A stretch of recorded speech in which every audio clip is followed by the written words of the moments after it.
I would ask for the principal ma'am for the permission to start. Yes, sir, we can start. Okay. So today's topic is recurrent neural networks, or RNN. And the units of RNN that we are going to look at are LSTMs and GRUs. So I think most of the faculties are aware of the basics of neural networks and how neural networks works, how they are envisaged by mapping the brain of living beings, and from that they created this whole architecture of neural networks. And throughout the years, through the progress of research and development, we have devised out a niche for applications of neural networks. And with the advent of deep learning and GPUs, now the accelerated deep learning are the basis of most of the research and development which is going on in the field. So let me first briefly give you the outline. So this is the outline or the agenda that we are going through for today's session. First, I will just talk about the brief history of artificial intelligence. Then I will also talk about the definitions of recurrent neural networks, how they are, why they are used, their applications, their architecture, and the training, that is the algorithms that are used for training, basic units such as LSTM and GRUs, and some important characteristics and concepts along with conclusion. And at the end of the session, we will going to go through very briefly through the code of implementing RNN in Jupyter Notebook. So if we start now,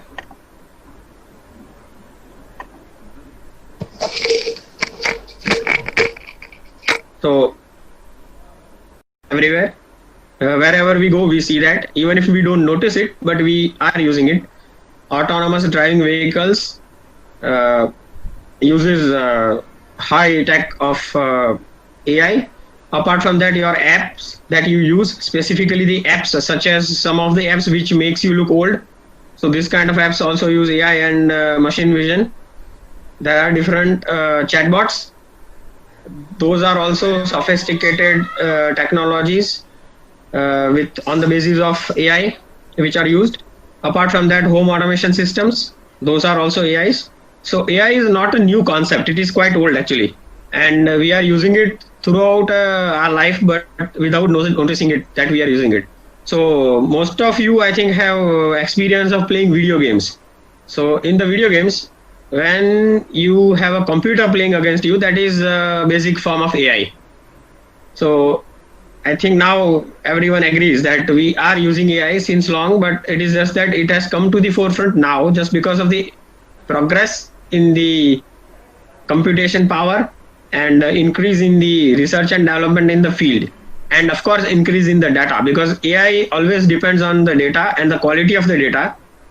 So if I would say, if you want to rate your AI in a simple way, in one sentence, you can say your artificial intelligence inference engine is your data.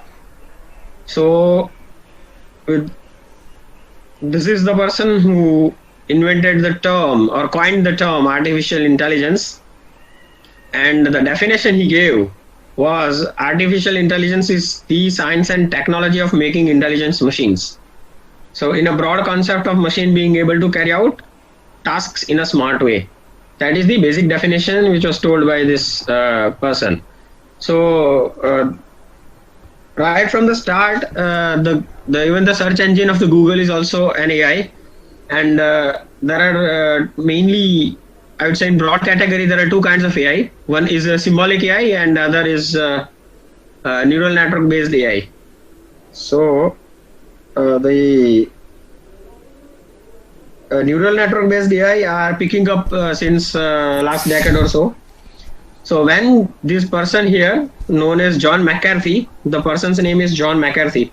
So when John McCarthy invented this term, at that time, most of the research was mainly theoretical, because we didn't had the infrastructure or the computation power which is required to actually test out the theories that was devised out.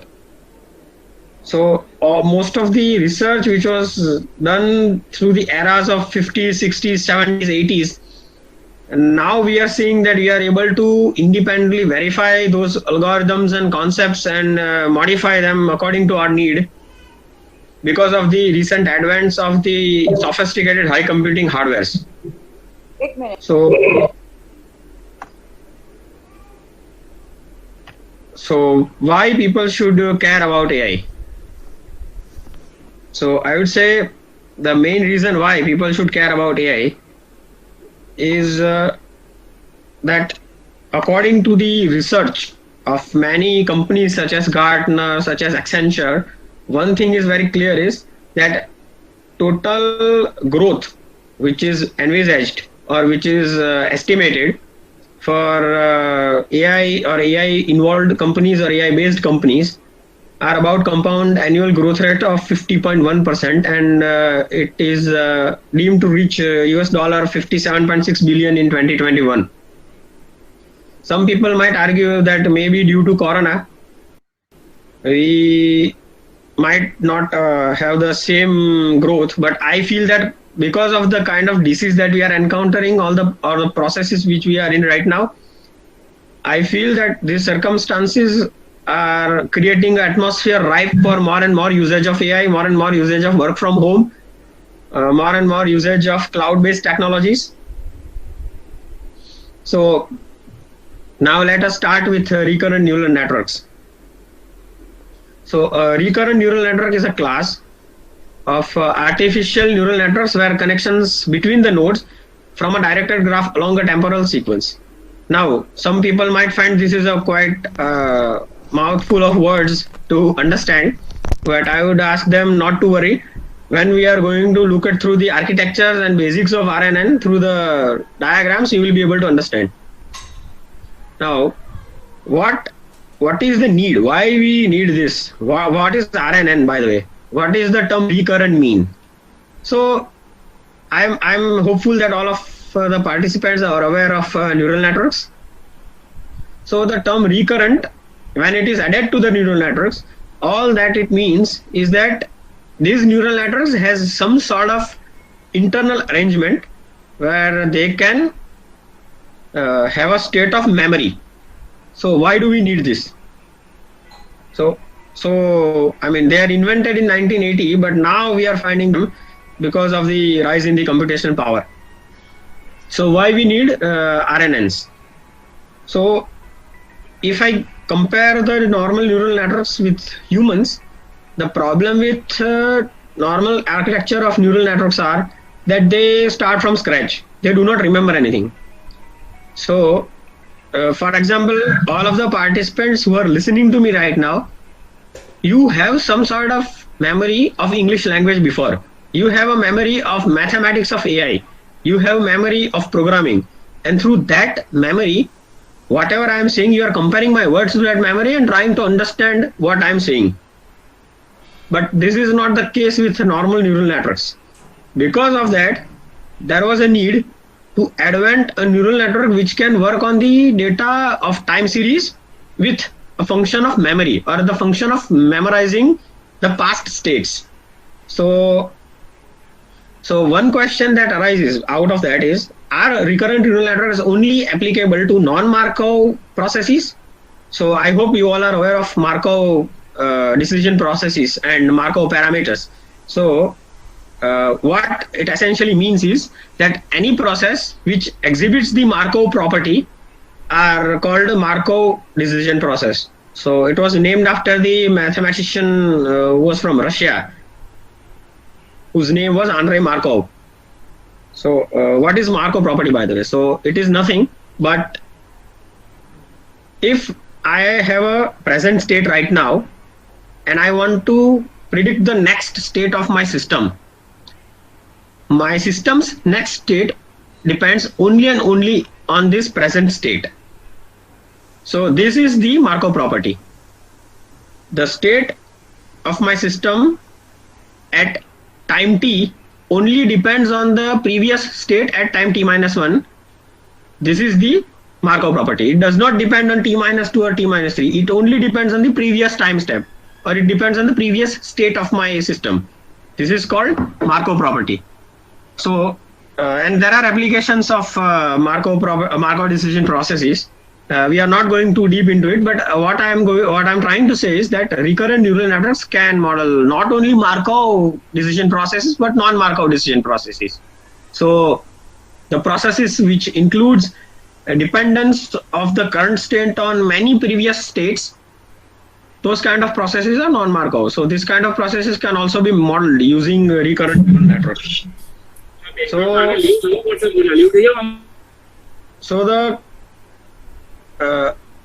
moving ahead, the traditional neural networks cannot solve the sequential data problems in feed-forward networks.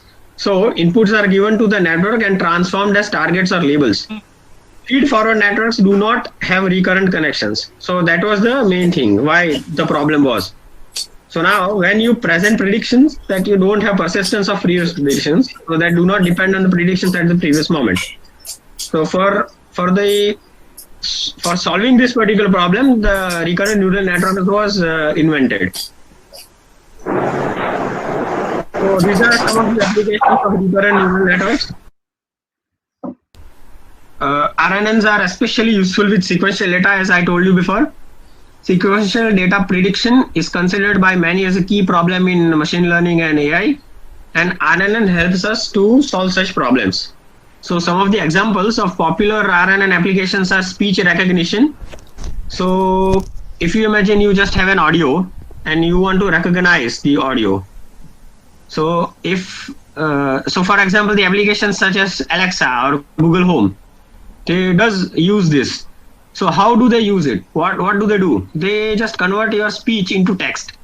So if I say the quick brown fox jumped over the lazy dog, now that is a signal, an audio signal, which is processed through recurrent neural networks and some sophisticated algorithms and translated into the text. Apart from that, it can also be used for music generation. If you have researched or browsed through the net, you would have realized that there is one such application by Apple, which is used by many music directors also. So this kind of music generation app does include sophisticated AI algorithms, and one part of it is recurrent neural networks also. Apart from that, I think those of you who are into natural language processing, they have also gone through sentiment analysis or sentiment classification on Twitter maybe. So this kind of applications also includes RNNs. We can use recurrent neural networks for this kind of applications. Apart from that, in biology, recurrent neural networks has found their niche applications in specifically DNA sequence analysis. So even analyzing the DNA sequence or RNA sequence of the virus such as corona, you can use these applications of RNN for that to predict the next mutation that virus might make. And this might help us in building the drug before or long before the virus has actually mutated to that particular state. Apart from that, we can also use recurrent neural networks for tagging the image. So if an image contains people playing cricket maybe, so we can use RNNs to tag that particular image as maybe people playing cricket or something like that. Apart from that, we can also use video activity recognition such as running, jumping, dancing, eating, something like that.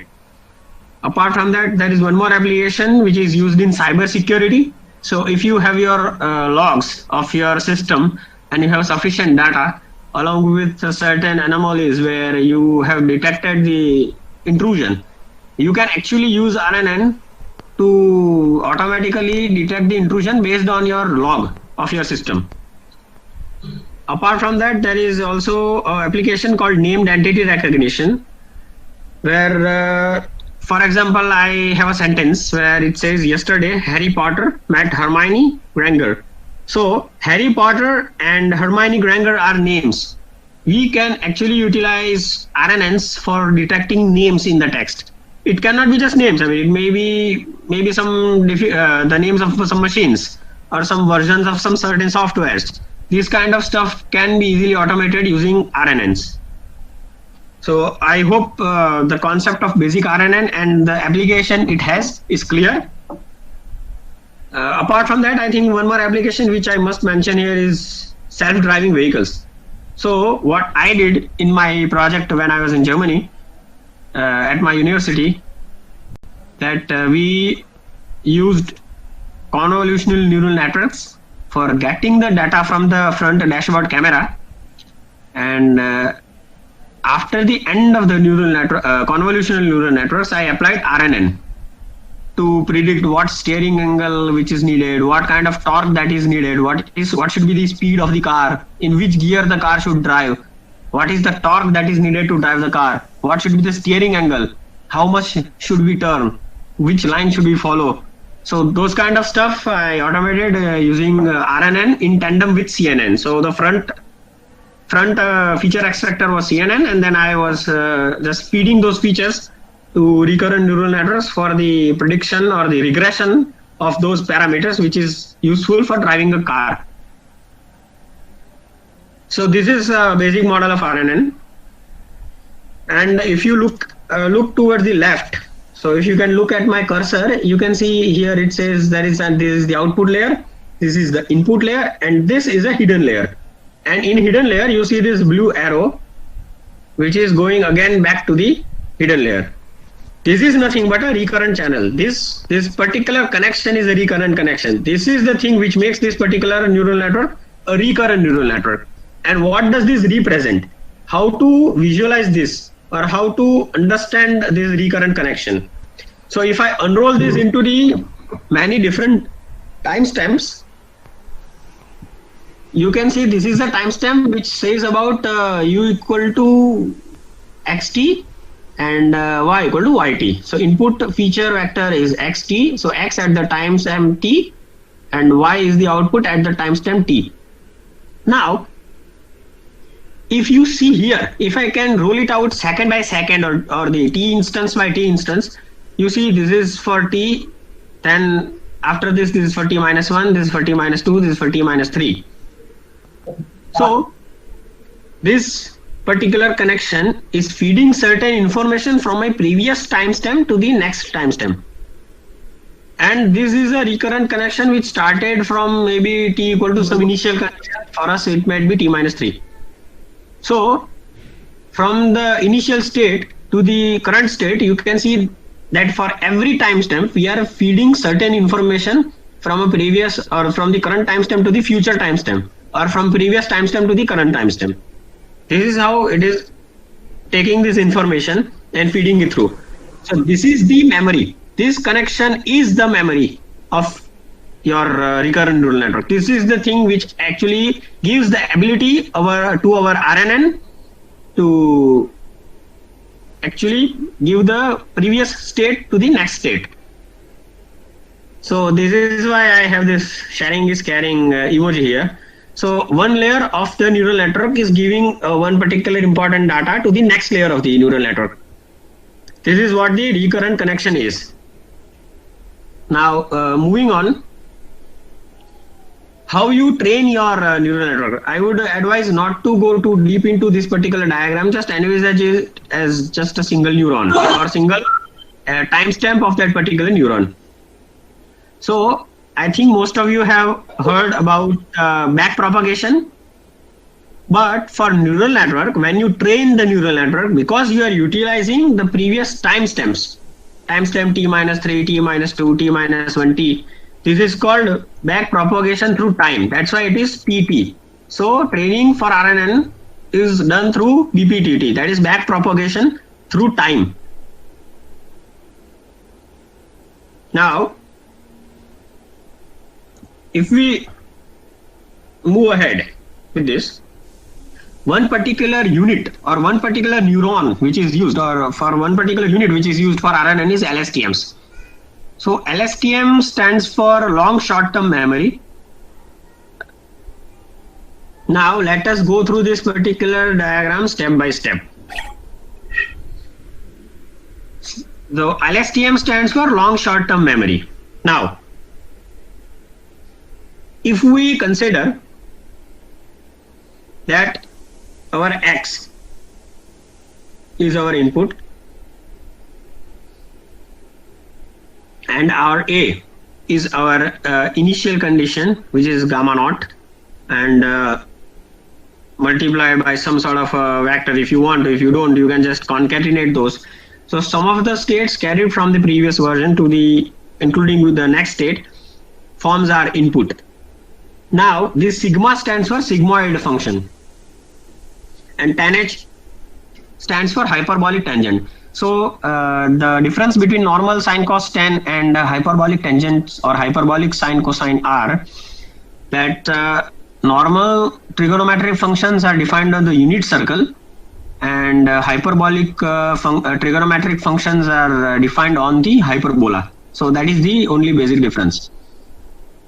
Now, what you are doing is you are taking a particular output, which is A, from the previous timestamp, concatenating it to the input vector of this timestamp, that is x of t, and this forms our input vector. You are inputting it to this particular sigmoid function.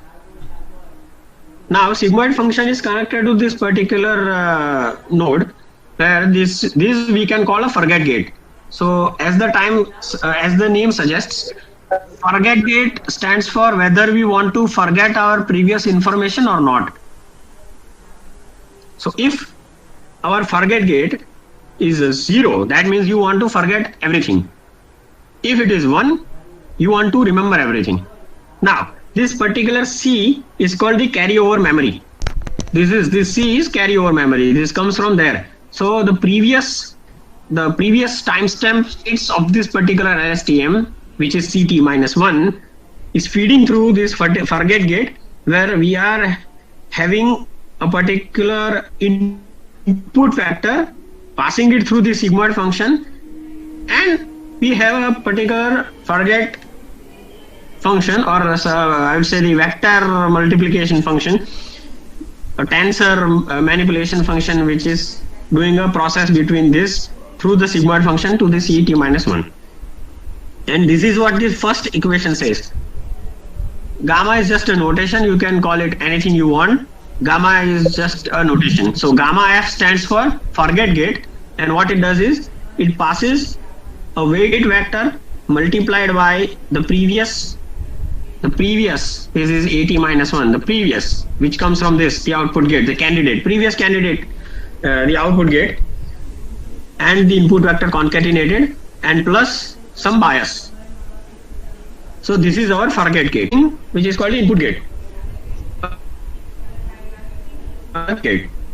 This particular update gate has this AT-1 and xt passing through your sigma, which is the sigmoid function. The same thing are also passed through your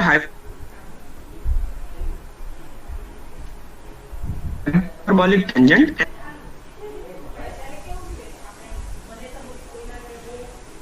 What you are doing is just doing the vector operation between them. Same thing. Only different here is your weight vector WU. Your weights are different than your forget gate. So your forget weights are WF, then your input or update weights are WU.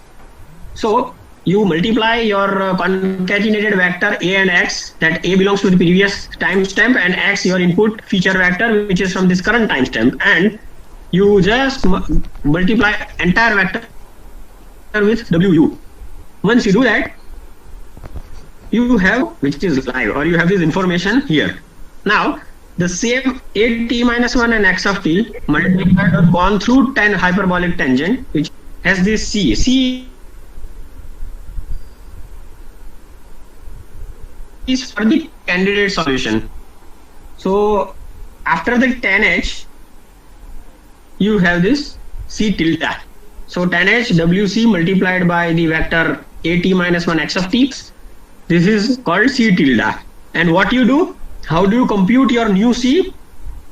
How do you compute your new C of t? You do nothing. but you multiply your forget gate with your CT minus 1 plus your update gate with C tilde of t. So this is the previous information or the memory, and this is the current information. This is all you do.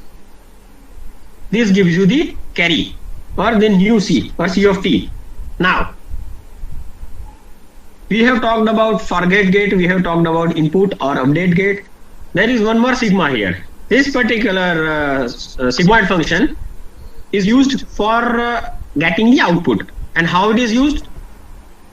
The same a t minus 1 and xt are passed through the sigmoid function, which is this w naught a t minus 1 x of t plus bias, and this particular sigma naught has the influence of this current C of t passed through hyperbolic tangent.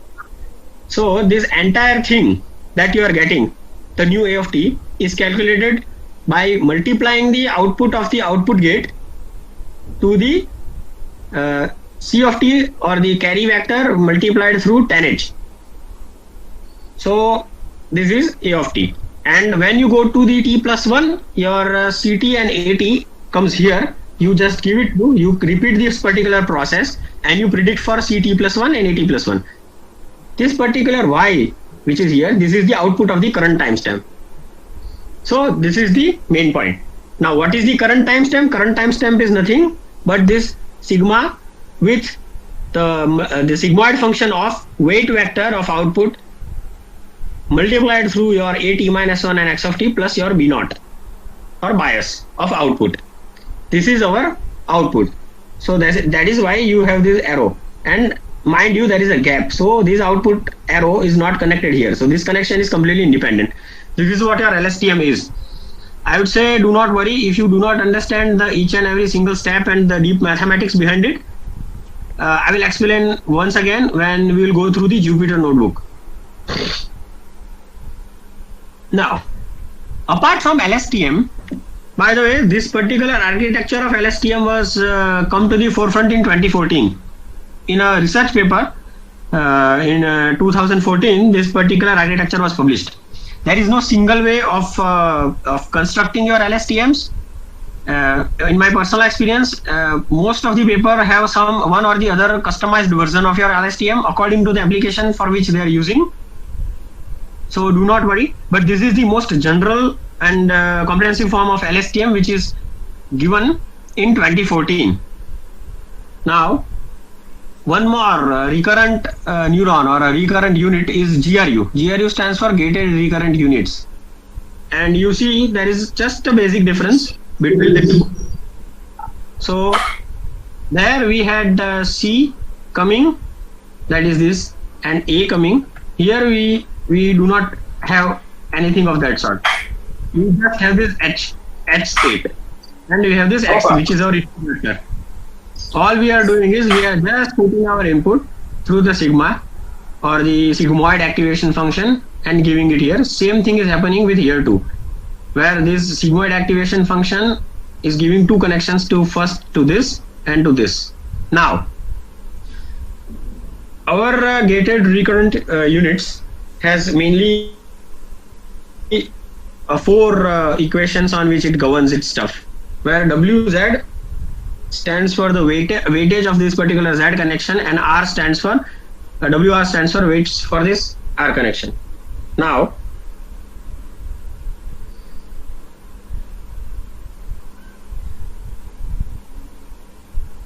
so what is this? What does it mean? And what does it do? This is somewhat a simplified version than LSTM. As you can see, there are less math to work with, and it is inherently faster to train this GRU. It gives almost the same performance as your LSTM. And the problem with this recurrent neural networks are the short-term memory. So if the sequence is long enough, they will have a hard time carrying the information for the earlier timestamps to the later ones. This is one particular problem they encounter, even though you use backpropagation through time. So this particular problem is called the vanishing gradients problem, which they encounter, and that is what is the thing which we are trying to mitigate here. So through the LSTM and through the GRU, what you are trying to do is you are trying to solve the vanishing gradients problem. And apart from that, if you can just see, there is just one particular activation function less. Here it is using 2 sigmoid and 1 hyperbolic tangent, where here it was 3 sigmoids and 1 hyperbolic tangent. So you can see that there is a less mathematical overhead. Now, some of the important applications of this are in natural language processing. And I think you are aware of the chatbots, you are aware of Alexa, you are aware of Google Home. All of those have certain chatbots behind. I think even your banks, such as ICICI or SBI, they also have their chatbot. For example, there is a website of IRCTC which has a chatbot called Disha. If you type something in Disha, it will give you the information how to go about it. That is nothing but a chatbot. So, apart from that, if we go just a little bit ahead and move towards the functioning of the GRUs, you have 2 gates. One gate is that is update gate, and one gate that is R, which is the reset gate. So if your reset gate is on, that means you are resetting the previous timestamp. You don't want to remember what it was previously. If your reset gate is on, you want to remember everything that was come from the previously. Similarly, your H tilde here is the candidature or the candidate output, and same way, that is why this H tilde, when it goes through this hyperbolic tangent, which is nothing but weight multiplied by your reset gate plus your last update concatenated with your feature vector or your input, you give the candidate of your this particular timestamp. Now, how much this particular candidate will be effective, it depends on this update gate.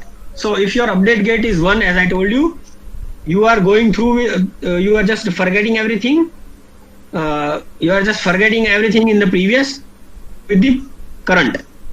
If your Z of t is 0 or your update gate is 0, essentially what it is saying or what it is denoting to our GRU is remember everything which is there from previous timestamp, or remember the memory, and do not use this particular current timestamp candidate. So this is nothing but a kind of a, I would say, a weighted average, right? Which is weighted by 1 minus ZT and ZT, where Z stands for update or update gate. Similarly, same thing happened here also, that your cell state or your C of t is weighted by your forget gate into your CT minus 1 and your update gate into your C tilde, where CT minus 1 denotes the previous memory, and this C tilde is the current computed state. So the same concept is here, just that your forget gate is now your 1 minus ZT, and which makes intuitive sense. 1 minus update is your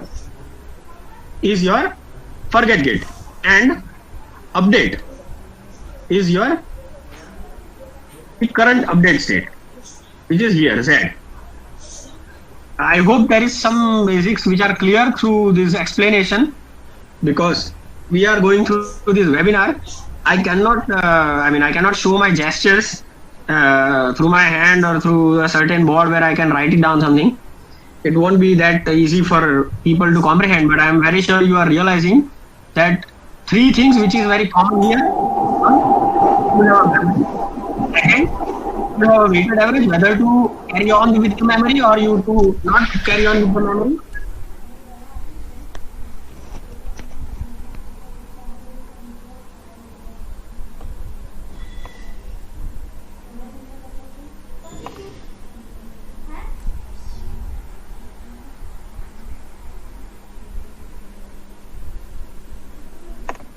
So are you able to hear me?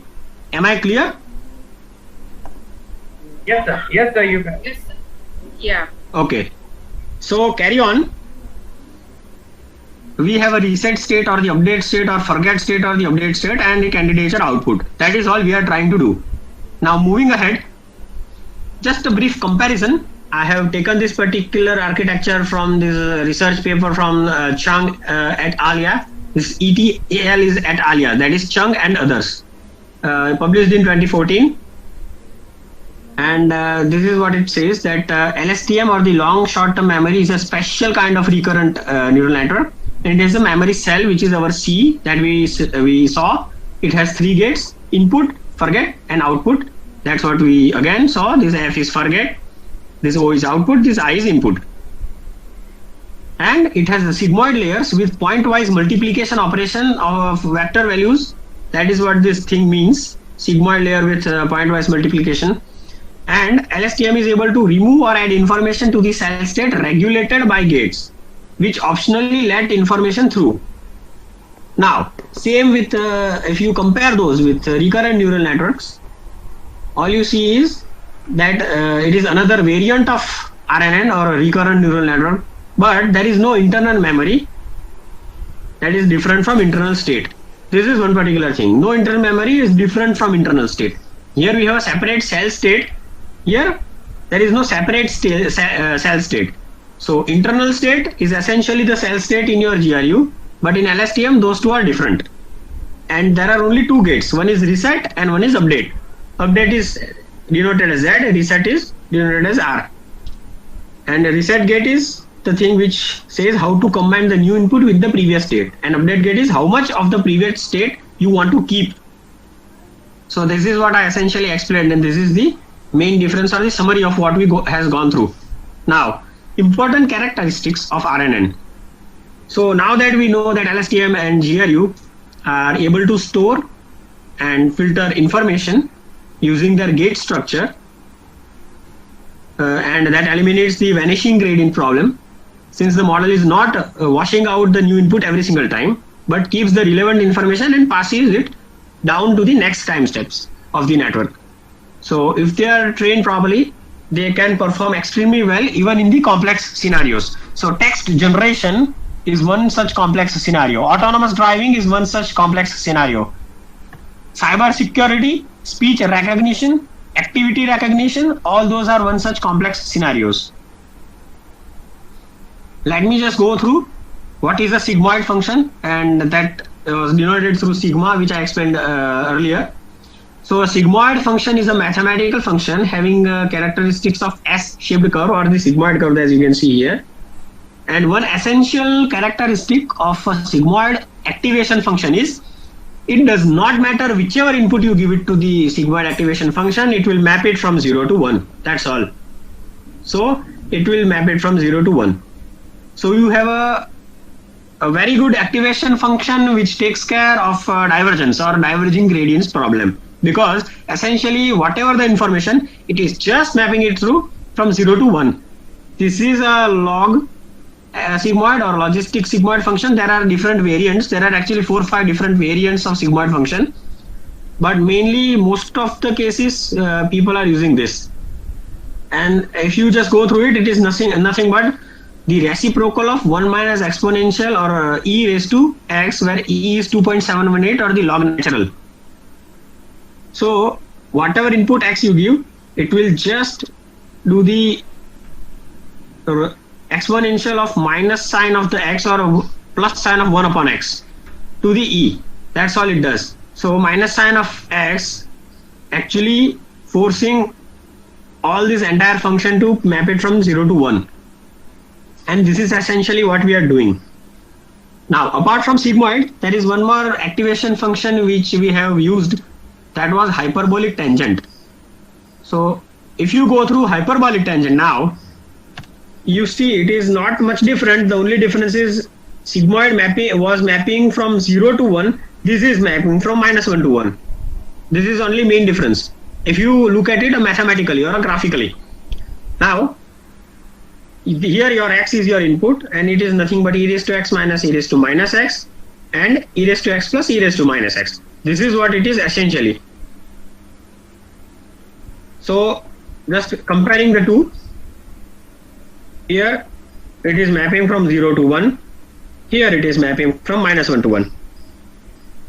So this is the main point. again, there are different versions of hyperbolic tangent which is used in deep learning or machine learning applications, but we are not going through every variant right now. Hence, it is out of the scope of this particular tutorial, as it is only about RNN and not about the activation functions themselves. But I hope this information is useful for all the participants when they try to solve a particular real world problem using RNN.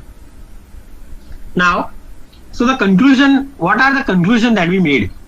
The first conclusion is RNNs are powerful machine learning models and have found use in a wide range of areas. The main focus of RNN is to use some sequential data, some sort of a sequence data. You are just feeding a sequence and your RNN is reacting or predicting according to that particular sequence of data. So you can just visualize this as a window. Imagine yourself looking out of the window and there is a road where cars are going from one end of the window to the another. All you can see is the car acting in that particular window. Now, this is what essentially RNN does. It has a certain time window through which it looks, and then you, based on that particular data, it will give the output, whether it is prediction, is it classification, or is it regression, or many different kind of outputs such as text generation perhaps. All it does is it goes through that particular time frame of inputs and predict the next based on the past time frame of inputs. Now, RNNs are widely used in the following domains and applications. One is prediction problems. Second is language modeling and generating text. Machine translation. So Google Translate, for example, that is machine translation. Now, speech recognition, that is Amazon Alexa or Google Home, or there are different voice assistants, Siri for Apple users. Then generating image descriptions and video tagging. Even video tagging also uses the same architecture or same concept of recurrent neural networks to work with. Apart from this, there are several more. One is text summarization, call center analysis, face detection or optical character recognition applications as image recognition. So I think you have heard of different applications where if you just take an image of a document, it can actually get the text out of that particular image and put it in a particular text file. This is nothing but OCR, optical character recognition, where you can actually extract the text from the image. Apart from that, music composition, as I told you, Apple has one particular software which is used by many state-of-the-art music directors. Apart from that, human action recognition. This one particular problem is mainly, one particular application for this particular concept was used in the last Kumbh Mela, which was held in Prayagraj.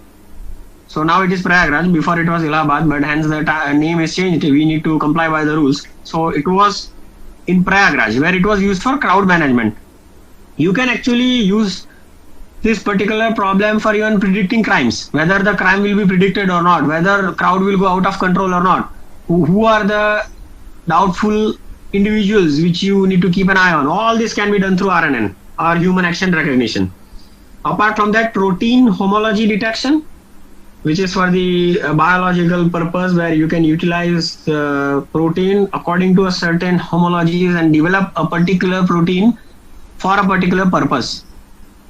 Then predicting subcellular localization of proteins, and time series anomaly detection, which is again, time series anomaly is nothing but, as I told you, it is a cyber security that we talked about. The logs which are done through time, like 1 second, second 3, 4, 5, 6, whatever the logs are, it will just feed through our RNN, and RNN will detect whether intrusion is detected or not.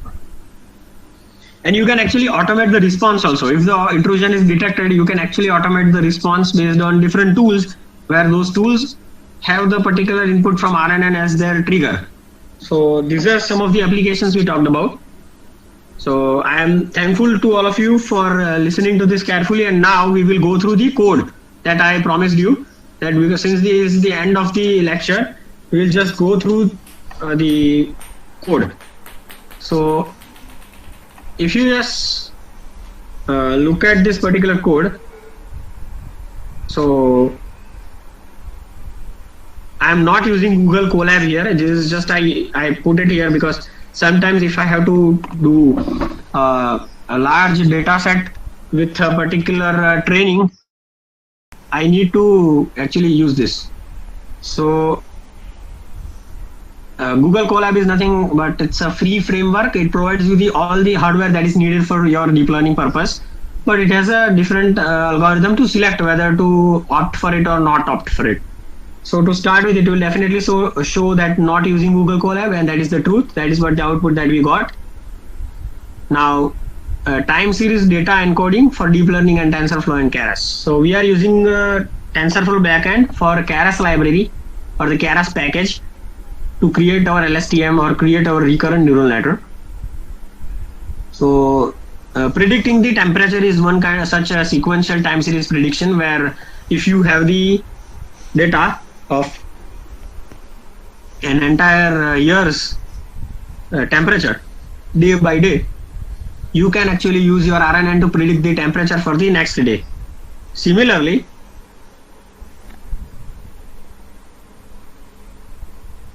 if you just go through this, for example, this is my input. This is just an input vector. Maybe this might be something else: 32, 41, 39, and 20, 15. And this is the output. This is 1, -1, 0, -1, 1. So if I just go through this and run it, this is what we get. So this is essentially building a CSV file from scratch, nothing else. So we are just putting it in a sample data frame. And that's what I'm doing. I have just imported the Python package ipython.display and imported display and HTML. Apart from that, I have also imported pandas. I have imported NumPy, and I'm just creating it as a NumPy array and creating a data frame. So this is my data frame that you can see here, that will be created. So see, this is the data frame, and this is the input, and this is the corresponding output. This is what we have. You might want to put volume in a stock price maybe. So those kind of data frames maybe will contain 2 feature vectors, and this is what this particular column essentially shows. So similarly, now if we say we have a price and a volume, and based on that we are just looking through whether a customer will buy or not, or what the customer will do. So this is what the thing is. This is one particular thing where this is the price of your stock, this is the quantity of the stock or volume of the stock, and this is whether the person will buy or not, or whether to buy or sell or do nothing. Maybe 1 means to sell, -1 means to 1 means to buy, -1 means to sell, and 0 means do nothing, maybe. So this is just an example of data frame. Hence I wanted to keep it very simple so understand. Later on we'll just go through a particular chatbot that I have made for one of my client. So just presently just concentrating on it. We can actually predict a future price based on certain time series data, which is nothing but this. So keeping all this in mind, this is what the time series data looks like. Now moving ahead, I hope you are clear with what time series data means. So moving ahead, we'll start with our LSTMs. So if you are trying to understand what then LSTM is, or you want to use it or understand it in the context of a calculator. So in a calculator you have a button called M+, which is means store in the memory. You have a button of MC, that is clear the memory, and you have a button of compute. So this is the same way your RNN will also work in a sense. So now just let me see the print the sigmoid and the hyperbolic tangent function that we will be using. So this will be our sigmoid, that what we will be using, and this will be our hyperbolic tangent that we will be using. This is how they look. So this is as you can see, this is -1 to 1, this is 0 to 1. This will be our activation functions. Now, LSTM is made of 3 inputs. Forget gate, input gate and output gate, as I told you before. These are the equations of how to compute those. Now based on that, we will just go through one simple TensorFlow LSTM example where I'm importing a pre-processing package of sequence. I'm importing a model sequential through which I will create my LSTM. Apart from that, I will also use dance and embedding layers and then LSTM layers. And we are importing NumPy. So if I just run through it, this will just start training the model so that I can explain what the steps you are following. So for example, just see max features is 4. So this is our window. For example, these are the sequences. Sequence 1, sequence 2, sequence 3, 4, 5, 6 that will be fed through our LSTM. But our essential window that our LSTM will look at will be only 4. So 0, 1, 1, 0 will be first window. Then 1, 1, 0, 0 will be our second window. 1, 0, 0, 0 will be our third window. And likewise, we will just feed the time series data to our LSTM. This is our input X. You can just see maybe this as a car, maybe. 1 means maybe some red color car, 2 means blue color car, 3 means some green color car, for example. And this is the window or the camera frame through which our RNN is looking. And when it detects 1, it detects the red color car, perhaps. So when it detects 2, it detects the blue color car, something like that. And it will output which kind of car it has detected. So you can imagine this kind of time series data, and we are just converting that to the NumPy array. Similarly, this is our output. So for the first particular time sequence, our output is 1, that is red color car maybe. For second it is 2, that is blue colored car. For third it is 3. For fourth it is again 2.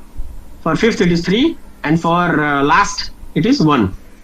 Now we just want to convert this to a dummy variable. This is nothing but an essential pre-processing step that people do. This is what we are doing.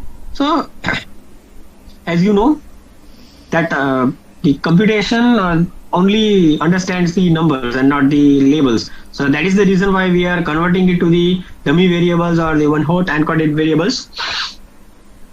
And one more reason for doing this is essentially because of the computation structure of a neural network. What it inherently understands is higher the number, better it is. It says 3 is better than 2, 2 is better than 1, but this is clearly not the case for our usage. So in order to prevent this misunderstanding of a neural network, we just convert this particular numbers to dummy variables, which is done through here. Now we are just building the model, and building the model using this sequential that we imported using Keras, which is here. And what we are adding is 128 LSTM units. So 128 will be those LSTM cells which I explained to you. Our dropout will be 0.2. We need the dropout in order to prevent the overfitting.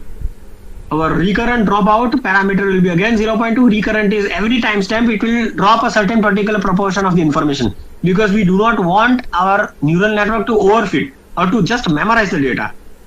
Similarly, this is our input shape, and as you see, it is just a column vector. You know how it is. So this is why it is none, 1.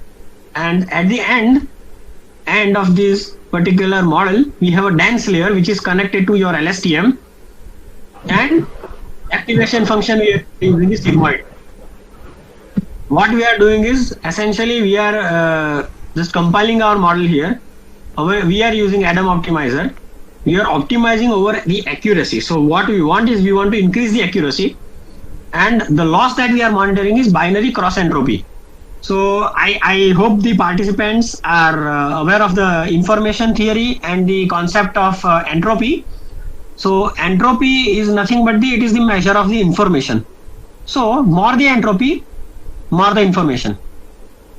So what we are trying to do is essentially we only because we have just predicting classes, we are using binary cross entropy. You can actually use categorical cross entropy also. And in this particular problem, because we are having three labels, we can actually use categorical cross entropy rather than binary cross entropy. But just for the simplification purpose, I have used binary cross entropy. Now what I am doing is I am just fitting my model. That is training. I am training my model. How I am training my model? I am giving this input, I am giving this output, and my total epochs are 200. So 200 times I want to pass the entire data from start to the end. And this is what this thing is doing. Mind you, we are not giving y, but we are giving y2. Why? Because we want to give the dummy variables that we converted. We do not want to give this 1, 2, 3, 4 or 1, 2, 3 or something. So this is why we are putting this as our output vector. Now this function is essentially predicting the output for our input x, which is here, and predicting classes. We are just trying to combine them in one particular vector just to look at it, and then we are printing it out, and that's what we can see here. So essentially this what you see is our y or y2 or a dummy variable that we try to make it, isn't it? This is building the model. You are training on 6 samples. Why 6 samples? Because we only have 6 samples. See, 1, 2, 3, 4, 5 and 6. So it is training over 6 samples. We have trained through it for 200 epochs. As you can see, accuracy was not so good. It was just 0.5, and binary cross entropy is just 0.69. And what we essentially did was we reduced it to a certain level, our loss, and what we are trying to do is we are trying to increase the accuracy. So at the end of the 200, we have an accuracy of almost 95%. That's what you can see here, and our loss is minimized at 0.13. So this is the predicted class, that is 1, 2, 3, 2, 2, 1, and this is our expected class, that is 1, 2, 3, 2, 2, 1, or the true variable. So you can see how accurate or how good it is in terms of prediction. Now just imagine that we want to now give a user defined sequence. For example, you are giving a sequence, you just want to check how good your model is. So if I am giving this sequence, remember, for entire time step window barring the last, we do not have any car entering our frame, but here there is a red car or red colored car entering. So if I run it, I should get 1, and that's what it is. So it is even detecting just the tip which is entering at the last timestamp. Even that it is detected and denoted as a correct input or the correct output or predicted correctly. Now if you just change it, for example, let me just change it to maybe 2, let's see how it will predict. So again, see, it is predicting well. Now let me make one check. So for example, for the certain phase, I had a red colored car, then I have a blue colored car in the same window. So the speed of the car is fast, maybe they are just going with quite speed. Let us see what our model does. I don't expect our model to give a correct answer here because this is an ambiguity. Just let us check how it does. Let us play around with the data. So what it is doing is essentially it is biased towards the starting of the window. Now let me check whether it has a bias more on start or more on end. Again, it has a more on start. Now just putting different numbers, you can realize what it is saying, right? So I expect 3 here, exactly. So this is how we are checking it. Now just for an example, I have downloaded this particular data set which contains the sunspot data files. You can download it through the particular link. It has a history scene of recording the sunspots on the surface of a sun, and it is nothing but it is maintaining it since the 1st of January 1818. So it's a quite comprehensive record to till date, to present, to 2020 of this day. They will have it in this particular file, a data file of sunspots. Now So what the data contains? What is my data frame? So my data frame is nothing, but it has a year, it has a month, it has a day of detection, it has a detection year or decimal year. They are converting into decimal, just adding 001 for the first day of the first month, something like that. Just adding the date. Similarly, it has a certain SN value, certain that is sunspot number value, sunspot number error, and some obsolete number. So we will not go deep into how this data frame looks like. Let us just import this particular data frame and try to work with it. And I'm just printing the first 10 of the file and last 10. This is nothing but printing the last 10 numbers. So essentially it's a quite huge data file. It has 73,869 data points. That's quite huge. That's huge. You know, it has because I have downloaded on the 31st of March. It is only having the data of 31st of March 2020. But if you downloaded it today, it will have the data for 19th of May 2020. So now there is a quite a lot of missing data at the end of the file that we see here. So there is this missing data 000. This missing data. Now you want to handle those, because unless we do that, we will not get the correct behavior from our recurrent neural network. We would also, I would say, use it for somewhat a simple time series. So what I am doing essentially here is I am transforming it from last 0 and moving one beyond. So I'm trying to convert this particular thing into a certain time series by doing this. And this is what essentially it is doing. This is my starting ID, because it is trimming the rows that have missing observations. So this is my starting ID, that is 11314. So what this sense is, among those 73,869, the missing values which we are just trimming are 11,314. So these are the missing values, and we have just trimmed off. We don't want to use it because anyways we have enough data here to train our model. Moving ahead, this is the sunspot number value or the SN value, and I'm converting it to type float for the better accuracy and making it easier to feed my neural network, and I'm converting it. So now let us see how I'm converting it is to train and test data set. This is my train test split. I'm doing it based on a year. So everything before year 2000 is my train data, and everything from 2000 to the present day is my test data. So I'm just converting those, and I'm converting the spots to train, because this is what my SN value is, the sunspot number value. I'm just picking out this particular feature, and I'm adding it to the list called spots train. Same for the test data set. So training set has 5,000, I would say 55,160 observations, and testing set is 7,396 observations. So this is how we are splitting our train and test data. So let me just do it. Okay, we are getting this now. So I'm converting this to our sequences, where sequence size is determined here. I want sequence size of 10 observations. So my window will be 10 observations. This is my window. This is what it is in a sense.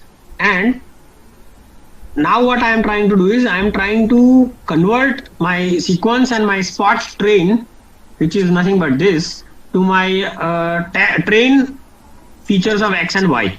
So spots train is my Y, and that is why I am using it as a benchmark here.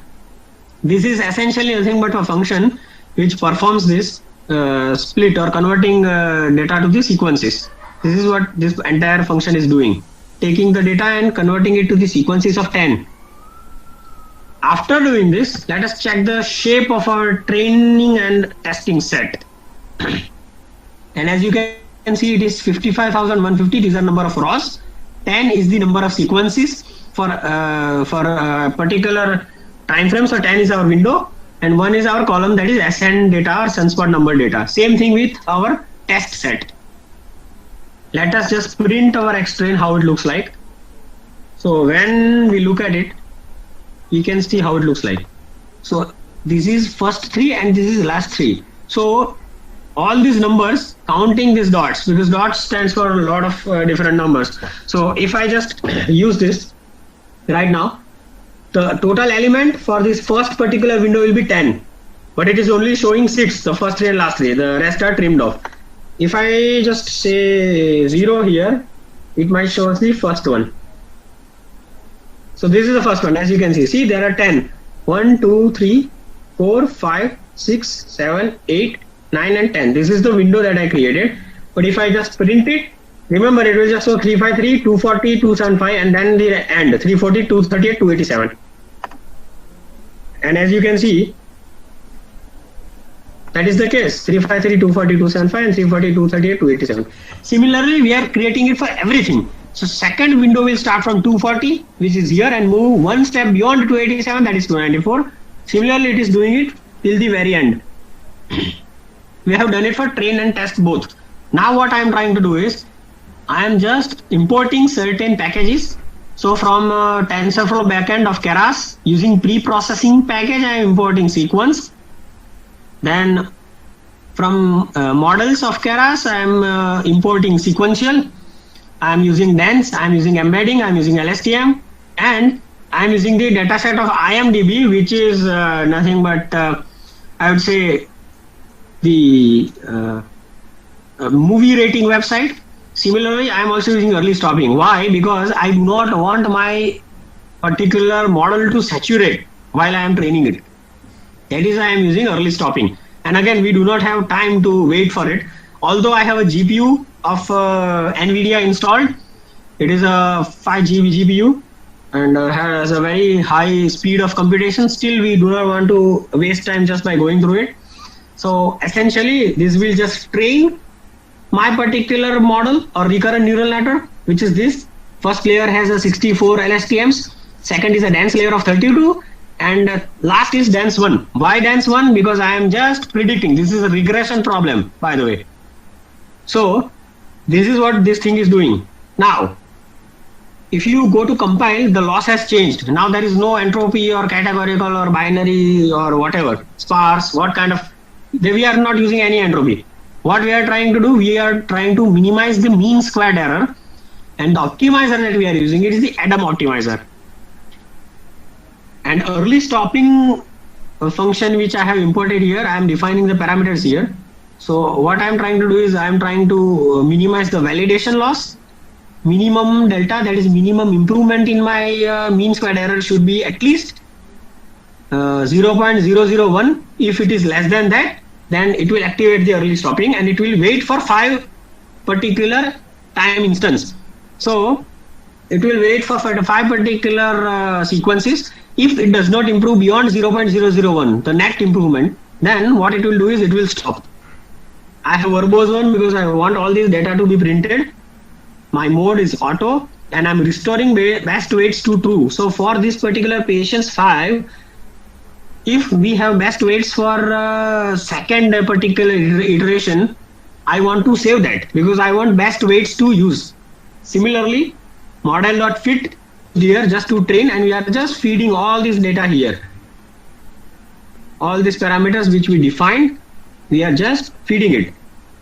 And I am using 1000 epochs, but I am also using early stopping, which is this callbacks. It has monitor, mean delta, patience, all this is here. Let us start now.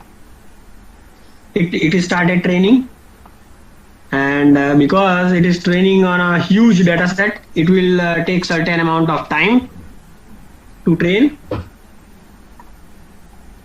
As it is training and validating for each epoch, it is going through the first epoch. Now similarly, it will go through different epochs. This is the second, and you can see the loss or the validation loss is quite high here. And we don't want our loss to be more, we want to minimize. So this is the third timestamp instance. Mind you, I am using GPU, that is why it is going this fast. It may take up to 2-3 hours for you if you are doing without GPU in your in your computer. So beware if whatever that you do, use a good hardware so that you have a fast computation and then you can actually get to see what the results are. Otherwise, there will be frustrating waiting times in between, and you won't be able to do more with this, because you also want to tweak those parameters. Maybe just change the optimizer to RMS prop maybe and see how it works. Maybe research your parameters for your particular model, that which parameters you are using are better. So all those things can be done. As we can see, we are into the 7th epoch, and early stopping has occurred. 7th epoch, it has early stopped because it has failed. Why it has failed? Because our mean data, it is not failed, I would say it is stopped, because our mean data or the net improvement of our loss or our validation loss is less than 0.001. That was the main reason. So when it was going through the epochs, it was not doing it, and that is the reason we have this particular parameters. Now I am just importing metrics from scikit-learn or sklearn because I want to measure the root mean square error for this particular trained model. And how I will do that? How should I do that? I'll just use prediction and y-test and mean square error, and this is what I will get. So let it calculate on the entire test set. Mind you, test set is high and it has some 7,000 something features, so it has just done it in a split second. And my RMSE or root mean square error is 13.71, which is not so bad, I guess, but I would like to make it under 5. This is still quite high, but for our demonstration purpose, this is what the thing is. Similarly, this particular Jupyter notebook is for natural language processing that I did. We are not going to run anything from it. I'll just explain the steps, as I guess we don't want to utilize much more time waiting. So I'm just having these two particular files of text which has articles from newspapers and magazines. All I'm trying to do is I'm splitting them into train and test split. I'm reading them as binary. This RB means read binary, and I'm putting it here. I'm just making it a list right now, and I'm just exploring my data. As I told you, I'm making it a list. All test and train data are list. Both have, test data has 1,000 articles, train data has 10,000 articles. I am now trying to just put what it does. So this particular chatbot is, if you give this chatbot a story, small story of 2-3 sentences, and ask a yes/no question, which is this. So Mary moved to the bathroom. Sandra journeyed to the bedroom. Now, is Sandra in the hallway? The answer should be no, which is this. So I am just inputting this particular short story and this yes/no question, and this no will be my output of my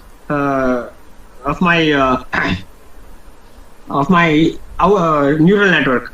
So as you can see, I have run it last Saturday 2 p.m. because I have made it for my particular client. All I am trying to do is making a chatbot which was made for fun. Right now it was mainly for the educational purpose. So this is why it has a very simple structure. Otherwise you can have a very complicated structure of your chatbots. And now to start with, here what I'm trying to do is I'm generating my vocabulary.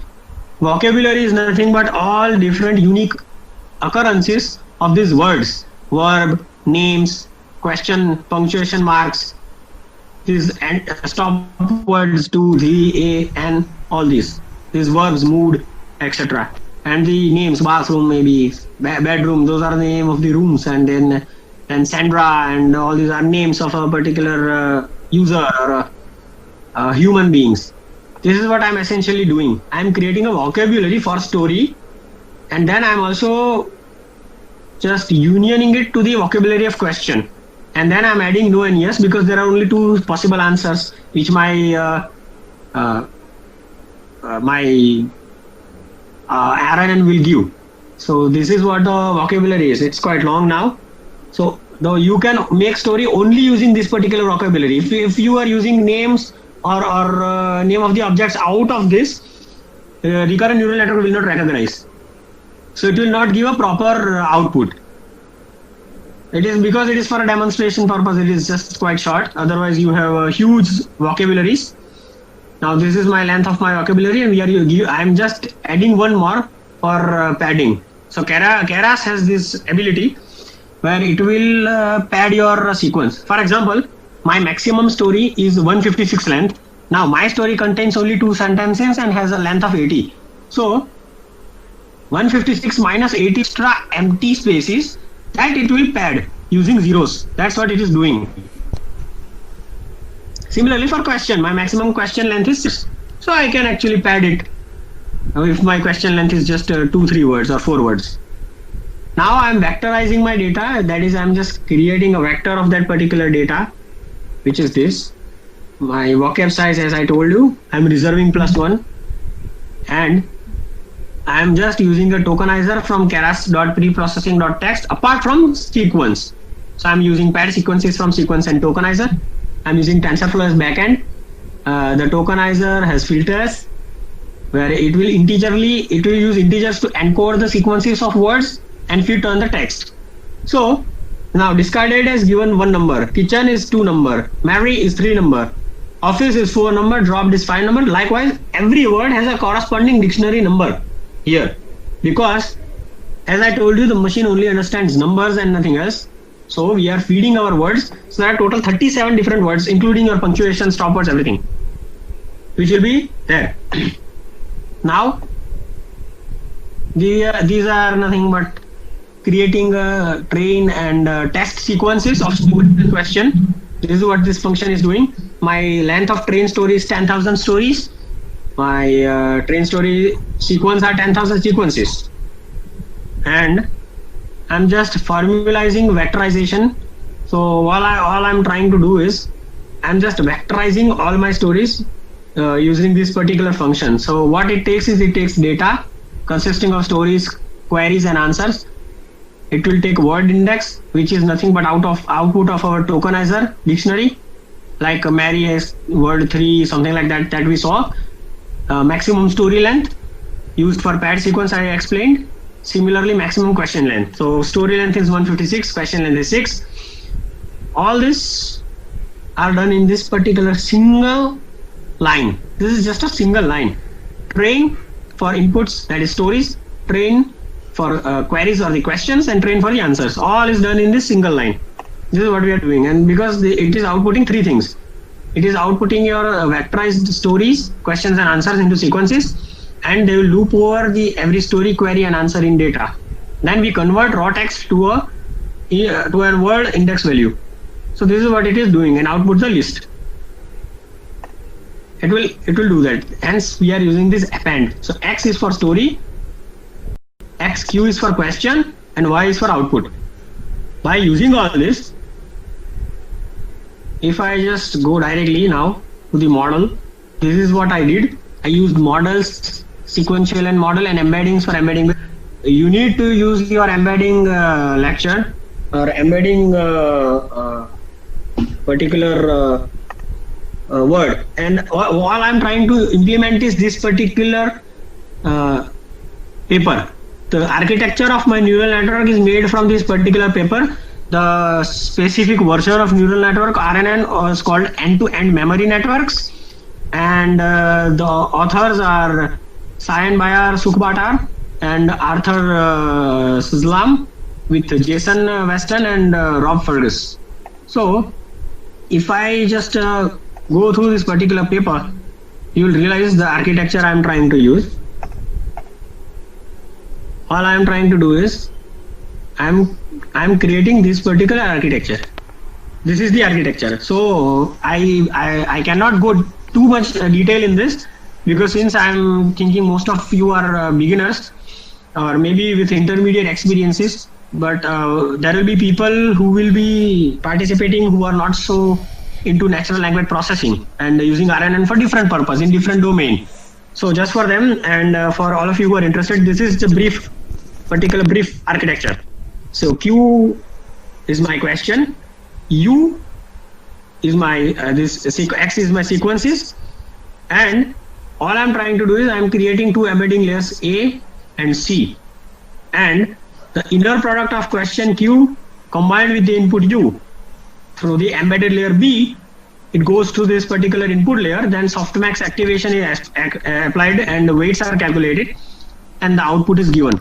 So this particular sequence, you can see here, this particular sequence, this is applied. So this is 1, this is 2, this is 3, this is 4, and likewise I am creating multiple layers by this. So this is my encoder sequence M. It is nothing but an embedded layer. This is encoder sequence C, again an embedded layer, and this is question encoder Q. And I'm encoding this, and this is the architecture I'm trying to do. So these are encoders which are ready, encoder M, C, and question, and this is the dot product that I mentioned, and this is the response, and this is the answer.